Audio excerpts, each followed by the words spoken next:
नमस्कार। हमारे एक साथी ने पूछा है कि कन्वेंशनल लोको और थ्री फेस लोको में क्या अंतर है।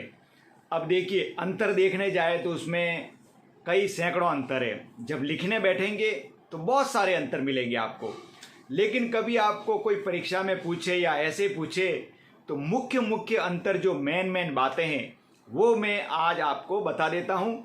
आप उसको दिमाग में फिक्स कर लें, चिप की तरह फिट कर लें, ताकि आपको मालूम पड़े कि इस लोको में और इस लोको में क्या अंतर है। और उन अंतर की वजह से ही थ्री फेज लोको रेलवे में इंट्रोड्यूस किया गया है, यानी कि थ्री फेज लोको को लाया गया है।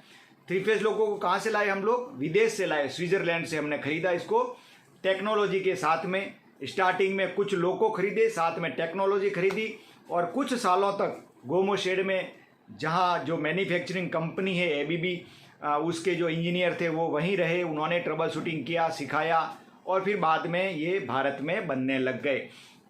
तो ये वीडियो चालू करें उससे पहले मैं एक बात बता देता हूँ आपको कि आप जो भी वीडियो और भी देखना चाहें तो चैनल पे क्लिक करें, प्लेलिस्ट में जाएं। प्लेलिस्ट में मैंने टॉपिक वाइज वीडियो जमा के रखे हैं।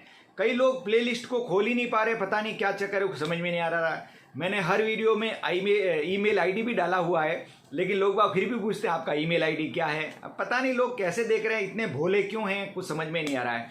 तो जब भी आप चैनल को खोलो, चैनल पे क्लिक करो, ऊपर पूरे सारी एक लाइन ऑप्शन आती है, वीडियो की आती है, प्लेलिस्ट की आती है, कम्युनिटी की आती है, वो सब लाइन आती है उसमें, और अबाउट की आती है। अबाउट में भी मैंने लिखा हुआ है, वो सब आप पढ़ा करो तो थोड़ा यूँ परफेक्ट बनो ना, थोड़ा इतने भोले क्यों बनते हो।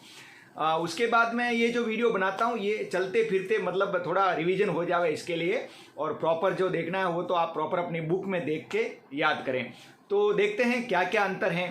कन्वेंशनल लोको का मतलब क्या है पहले ये समझते हैं। कन्वेंशनल लोको का मतलब है परंपरागत लोको, जो पहले से चला आ रहा है, या यूँ कह सकते हैं कि पुराना टाइप का लोको, उसको कन्वेंशनल लोको हम कहते हैं। और थ्री फेज लोको का मतलब क्या? थ्री फेज लोको का मतलब जो लेटेस्ट थ्री फेज टेक्नोलॉजी वाला लोको है वो थ्री फेज लोको। इसको थ्री फेज लोको क्यों कहते हैं? क्योंकि इसमें जो ट्रैक्शन मोटरें हैं अंडर फ्रेम में लगी हुई, वो थ्री फेज मोटरें हैं, थ्री फेज की सप्लाई से चलती है। तो कन्वेंशनल लोको में कैसी मोटरें? कन्वेंशनल लोको में डीसी सीरीज टाइप की मोटरें लगी हुई है। तो एक तो बहुत बड़ा अंतर यही हो गया कि कन्वेंशनल लोको में ट्रैक्शन मोटरें डीसी सीरीज टाइप की लगी होती है, या यूँ कह सकते हैं डीसी मोटरें लगी हुई है। और थ्री फेज लोको में थ्री फेज ऐसी मोटरें लगी हुई है, क्योंकि डीसी में तो सिंगल फेज थ्री फेज होता है, होता ही नहीं है सिंगल फेज थ्री फेज, खाली पॉजिटिव नेगेटिव होता है। तो जब थ्री फेज की बात होगी तो ऐसी ही बात होगी, ऐसी। तो थ्री फेज ऐसी मोटर लगी, ये बहुत बड़ा अंतर हो गया। अब ये क्यों लगाई है? क्योंकि इसका पावर बहुत ज़्यादा है थ्री फेज का, इसके लिए ये लगाएगी ये। तो अब कोई आपको पूछेगा कि पहले ही ये थ्री फेज लोको क्यों नहीं था? क्योंकि पहले, या फिर जो हम कन्वेंशनल लोको बन रहे थे उसमें ही ये थ्री फेज मोटर लगा देते तो पहले अपने पास ये टेक्नोलॉजी नहीं थी कंट्रोलिंग की, क्योंकि डीसी मोटर को कंट्रोल करना आसान होता है, थ्री फेज को कंट्रोल करना कठिन होता था। लेकिन अब ये टेक्नोलॉजी आ गई है ना, VVVF, variable voltage variable frequency वाली, तो अब आसान हो गया है। तो एक अंतर हो गया।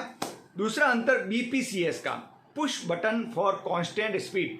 थ्री फेज लोको में एक ऐसा पुश बटन लगाया हुआ है जिसको दबा देने से जो स्पीड उस समय थी और जिस स्पीड पे आपने वो बटन दबाया तो वो ही स्पीड लगातार बनी रहेगी। जब तक उसको आप कोई छेड़खानी नहीं करो तब तक वो स्पीड बनी रहेगी। तो ये सुविधा कन्वेंशनल लोको में नहीं है। कन्वेंशनल लोको में आपको कोई स्पीड बना के रखना है, जैसे माना कि किसी गाड़ी की स्पीड 110 kmph है, तो 110 kmph बना के रखना है तो आपको थोड़ा थोड़ा नॉच लेना, कम करना, वो सब करते रहना पड़ता है, क्योंकि भौगोलिक स्थिति तो एक जैसी होती नहीं है। हल्का सा चढ़ाव आया तो आपको एक दो नॉच और लेना पड़ेगा, उतर आया तो नॉच रिग्रेस करना पड़ेगा, वो सब करते रहना पड़ता है। जबकि थ्री फेज लोको में जब उतार आ गया और आपने BPCS दबा के रखा है तो ऑटोमेटिक उसमें रीजनरेटिव ब्रेक स्टार्ट हो जाता है और ऑटोमेटिक स्पीड कंट्रोल हो जाती है। तो ये अंतर हो गया BPCS का, कि भाई इसमें कांस्टेंट स्पीड बटन लगा हुआ है, कन्वेंशनल लोको में नहीं लगा हुआ है। तीसरा अंतर है रीजनरेटिव ब्रेक का। कन्वेंशनल लोको जो है उसमें रिओस्टेटिक ब्रेक, जिसको डायनामिक ब्रेक भी कहते हैं, वो ब्रेक लगा हुआ है, और थ्री फेज लोको में रीजनरेटिव ब्रेक लगा हुआ है। तो कन्वेंशनल लोको में डायनामिक ब्रेक लगाए थे, जो बिजली पैदा होती है इलेक्ट्रिकल ब्रेक के द्वारा, वो बिजली हम रेजिस्टेंस को दे के खर्चा कर देते हैं, और उस रेजिस्टेंस को ठंडा करने के लिए भी एक ब्लोअर लगाते हैं, तो वो काफ़ी खर्चीला होता है और उस बिजली का कोई उपयोग नहीं, वेस्टेज हो जाता है।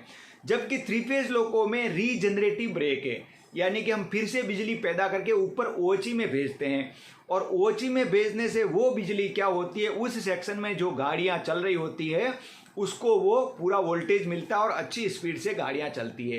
ये बहुत बड़ा अंतर है, वहाँ पे रिओस्टेटिव ब्रेकिंग है और यहाँ रीजनरेटिव ब्रेकिंग है। तीसरा नेक्स्ट अंतर जो आता है वो है पार्किंग ब्रेक का। तो 3 फेज लोको में पार्किंग ब्रेक लगा हुआ है जिससे लोको लुढ़कने से बचाव होता है, और जबकि कन्वेंशनल लोको में पार्किंग ब्रेक नहीं है, वहाँ पे हैंड ब्रेक लगा हुआ है। और 3 फेज लोको में भी कुछ लोको में हैंड ब्रेक भी लगा हुआ है, लेकिन अधिकतर लोको में पार्किंग ब्रेक लगा हुआ, तो ये अंतर बहुत बड़ा अंतर है। नेक्स्ट अंतर की बात करेंगे इसका बोगी का। बोगी का है जो बहुत ही अच्छी बोगी 3 फेज लोको में लगाई गई है। अच्छी कैसे? उसमें हाइड्रोलिक डैम्पर लगाए गए हैं जिसको शॉक ऑब्जर्वर भी कहते हैं। झटका सहन करने वाले जो स्प्रिंग है, जैसे मोटरसाइकिल में होती है, कार में होती है शॉक ऑब्जर्वर, वैसे जो जंपर जिसको बोलते हैं वो बहुत अच्छे लगाए हुए हैं। 20-20, 22-22 जंपर लगे हुए हैं। तो उसके लगे होने से क्या होता है, जब गाड़ी स्पीड में चलती है, जैसे माना कि 100 की स्पीड से चल रहा है 3 फेज लोको, तो भी आपको मालूम नहीं पड़ेगा कि 100 स्पीड से चल रहा है, या इतना कम उसमें झटके आते हैं। जबकि ये व्यवस्था कन्वेंशनल लोको में नहीं है। कन्वेंशनल लोको तो 40-50 पे चलेगा तो भी यूँ लगेगा कि लोको चल रहा है, बहुत तेज़ी से चल रहा है, इतना उसमें वाइब्रेशन वगैरह होता है, क्योंकि जंपर का प्रावधान कन्वेंशनल लोको में नहीं है। वहाँ सिर्फ हेलिकल स्प्रिंग से ही वो कंट्रोल होता है, जबकि 3 फेज लोको में ऐसे ऐसे इधर उधर सारे जंपर आड़े टेढ़े लगे हुए हैं, इससे झटके कम आते हैं। तो ये बहुत ही बड़ा अंतर है, बहुत ही बड़ा। नेक्स्ट अंतर जो है, कन्वेंशनल लोको में कंट्रोलिंग सिस्टम जो है वो कंप्यूटर से नहीं है, तो हमें ट्रबल शूटिंग करने के लिए साइन पिकअप करना पड़ता है, उसके बाद में ट्रबल शूटिंग करनी पड़ती है। हालांकि कई लोको में माइक्रो प्रोसेसर यूनिट लगा दिया गया है, लेकिन वो वैसा नहीं है जैसे 3 फेज में कैसा एकदम अपडेटेड है।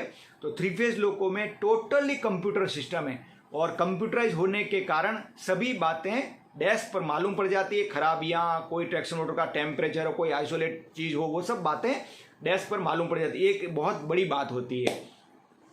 नेक्स्ट जो अंतर हो वो है फायर एक्सटिंग्विशर का। फायर एक्सटिंग्विशर का ऐसा सिस्टम है 3 फेज लोको में, फायर डिटेक्शन यूनिट लगी हुई है।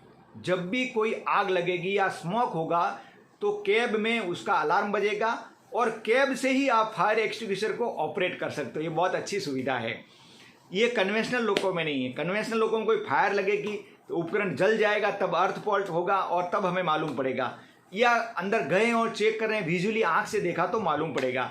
उसके बाद भी बुझाने के लिए हमको फायर एक्सटिंग्विशर फोड़ना पड़ेगा, उसके बाद जाके बुझाएंगे तो आग बुझेगी। 3 फेज लोको में तो क्या पूरा पैक है, और अंदर स्टील के पाइप से कार्बन डाइऑक्साइड यानी कि CO2 का जो पाइप लगा हुआ है, वहाँ से वो गैस जाके पूरा जो है वो आग को बुझा देती है। ये बहुत ही अच्छा सिस्टम बना हुआ है। नेक्स्ट अंतर है कॉरिडोर का। जो कॉरिडोर कन्वेंशनल लोको में बनी हुई है, दोनों साइड में कॉरिडोर बनी हुई है।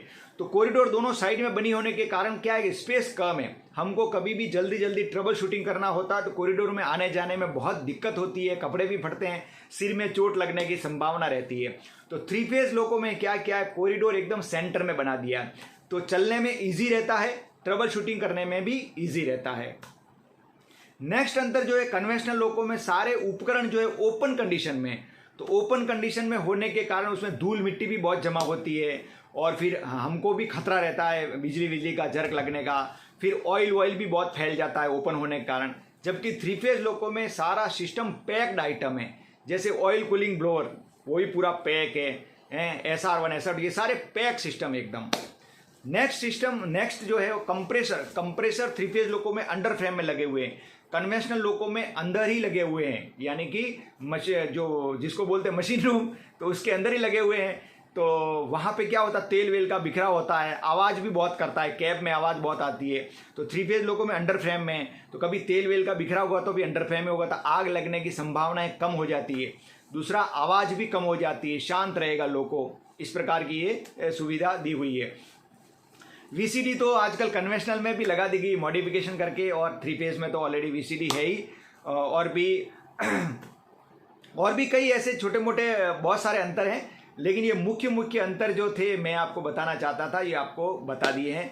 तो इस प्रकार थ्री फेज लोको एकदम मॉडिफाइड है। सीटिंग अरेंजमेंट, कैब का जो अरेंजमेंट है, सीटिंग अरेंजमेंट, वो भी बहुत ही बेहतर कंडीशन से बनाया हुआ है, ऐसा कन्वेंशनल लोको में नहीं है। इस प्रकार इन अंतरों को थोड़ा याद रखें तो आपको जानकार रहेगी कि किस प्रकार के काम करते हैं।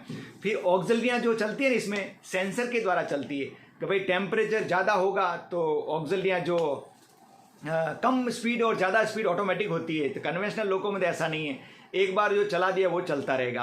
फिर कन्वेंशनल लोको में ग्रेजुएटर लगा हुआ टेप चेंजिंग के लिए, इसमें ग्रेजुएटर सिस्टम नहीं है, इसमें SR1 SR2 लगे हुए हैं जो सिंगल फेज की सप्लाई को फिर थ्री फेज में बना के फिर उसको देते हैं ट्रैक्शन मोटरों को देते हैं। तो इस प्रकार बहुत सारी सुविधाएं थ्री फेज लोको में। तो ये कुछ खास अंतर बता दिए मैंने, और बाकी अंतरों के लिए आप और भी थ्योरी लेके आप खुद भी अंतर बना सकते हैं, वोल्टेज के ऊपर, करंट के ऊपर, स्विचेज के ऊपर, आइसोलेशन के ऊपर, न्यूमेटिक पैनल के ऊपर, वो सारे बहुत सारे अंतर है। जब आप लिखने बैठोगे तो अपने आप बहुत सारे अंतर आपके दिमाग में आते जाएंगे। तो ये एक छोटा सा प्रयास था कि आप कभी भी चलते फिरते देखें तो आपको थोड़ा आइडिया आ जावे कि ये लोको में अंतर है। तो आज के लिए इतना ही, मिलते हैं नेक्स्ट वीडियो में। जय श्री राम।